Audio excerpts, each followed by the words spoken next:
कृष्ण जन्माष्टमी के दिन, कृष्ण जन्माष्टमी की रात आप कौन से उपाय कर सकते हैं? कुछ एक उपाय मैं आपको बता रहा हूं। यदि आपके जीवन में कोई भी एडवर्सिटीज हैं, आप इन उपायों को करें और डेफिनेटली आपके जीवन में अभूतपूर्व बदलाव आएंगे। सबसे पहला उपाय मैं आपको बताता हूं। यदि आपके जीवन में कोई भी शादी से संबंधित कोई समस्या है, रिलेशनशिप, लव या इस प्रकार की कोई भी आपको समस्या है, तो आप कौन सा उपाय करें जिसके द्वारा आप उस समस्या से निदान पा सकें?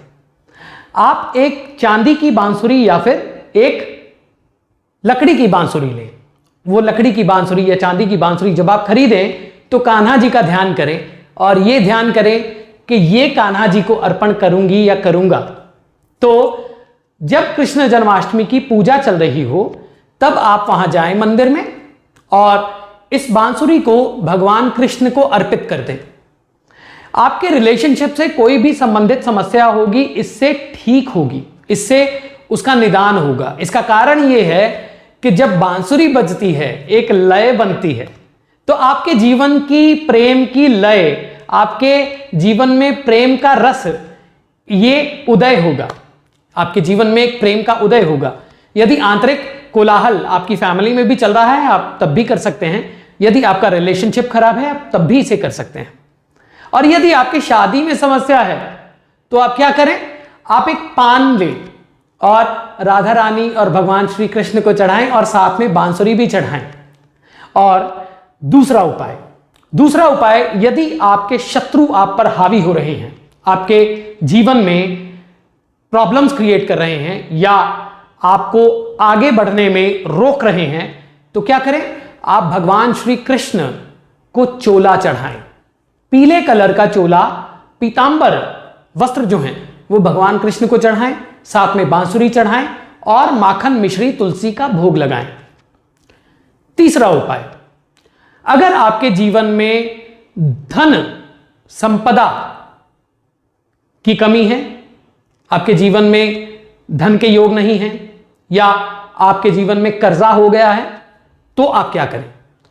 तो एक पान का पत्ता लें, उस पर अपनी ये जो रिंग फिंगर होती है, केसर या कुमकुम के साथ में भगवान श्री कृष्ण का ध्यान करते हुए, मां लक्ष्मी का ध्यान करते हुए आप श्रीं बीज मंत्र अंकित करें। और श्रीं बीज मंत्र अंकित करके मां राधा रानी और भगवान श्री कृष्ण को चढ़ा दें। और फिर आप वहां पे बैठ के क्लीं कृष्णाय नमः इसका जाप करें। तो आपके जीवन में आप देखेंगे कि अचानक से धन प्राप्ति के योग बनने शुरू हो गए। स्फटिक की माला का प्रयोग करें। आप कमलगट्टे की माला का भी प्रयोग कर सकते हैं और स्फटिक की माला का भी प्रयोग कर सकते हैं।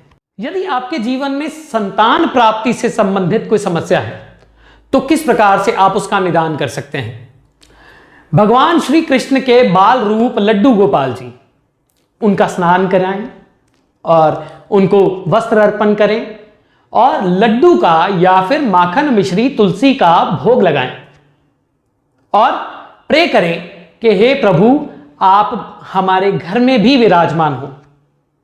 और जितनी श्रद्धा से आप करेंगे उतनी ही श्रद्धा से आपको इसका फल मिलेगा और उतना ही अभूतपूर्व आपको इसका फल मिलेगा।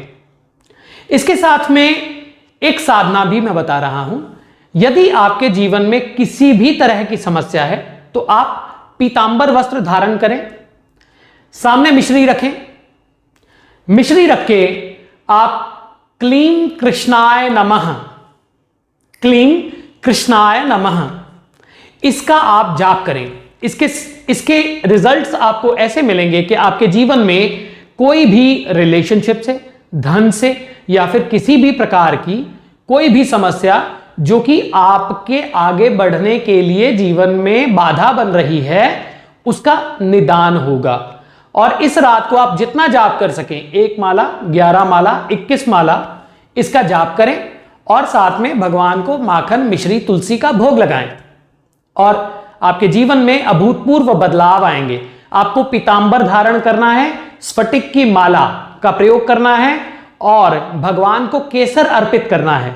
माखन मिश्री तुलसी और केसर, ये आपको भगवान को अर्पित करना है और क्लीं कृष्णाय नमः उत्तराभिमुख होकर, यानी नॉर्थ साइड को आपका मुख होना चाहिए, और आपको आसन जो है वो भी पीतांबर ही रखना है।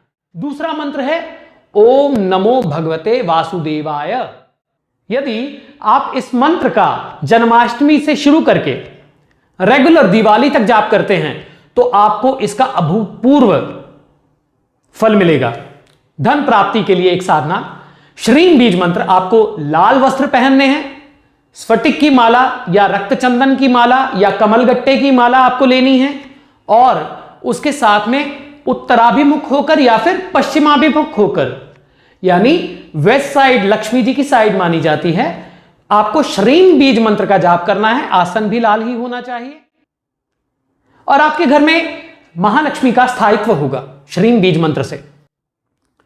चंद्र जब रोहिणी नक्षत्र में होता है और अष्टमी तिथि होती है तो एक अद्भुत संयोग बनता है।